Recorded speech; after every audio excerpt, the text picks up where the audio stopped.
मैथिली आ भोजपुरी के सबसे नीक चैनल एपी प्रोडक्शन दरभंगा के एखनई लाल बटन दबाकर सब्सक्राइब करू और घंटी के निशान बटन के जरूर दबाओ ताकि नव नव ऑडियो आ वीडियो अहाँ सब लग तुरंत पहुँच सके।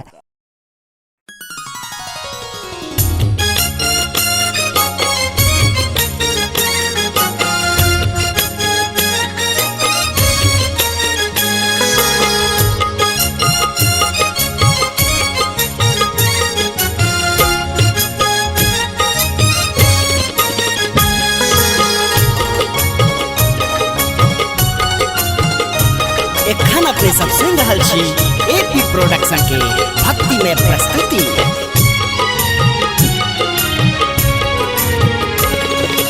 तूने बिसर है गे मैं, तूने बिसर है गे मैं तुझे बिसर में तो दुनिया में पड़ते बउआ, तुझे बिसर में तो दुनिया में पड़ते बउआ। तूने बिसर है गे मैं, तूने बिसर है गे मैं तुझे बिसर में तो दुनिया में पड़ते बउआ, तुझे बिसर में तो दुनिया में पड़ते बउआ।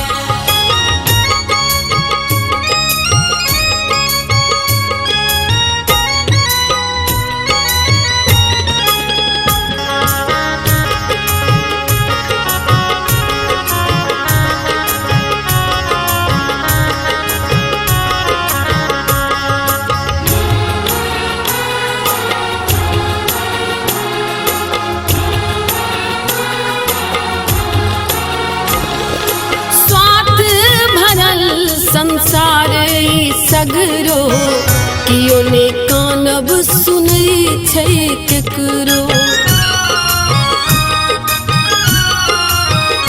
मांगे स्वार्थ भरल संसार सगरो कियो ने कानब सुनै छै केकरो। बेबुझ छी दी है बुझा,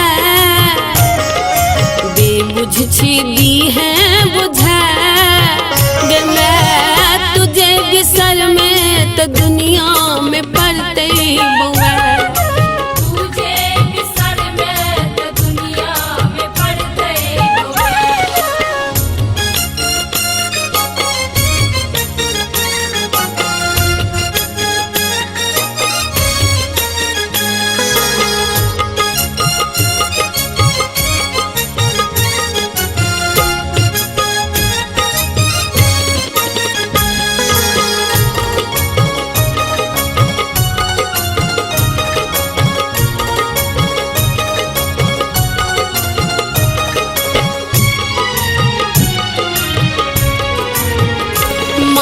कतबो अनठे में पछोड़ नहीं छोड़बो, तोरे चरण में स्नेह अपन जोड़बो। मांग कतबो अनठे में पछोड़ नहीं छोड़बो, तोरे चरण में स्नेह अपन जोड़बो। कोरा से ने दी है बैला, ने दी है बैला गे मैं तुझे बिसर में तो दुनिया में पड़ते बउआ, तुझे बिसर में तो दुनिया में पड़ते बउआ।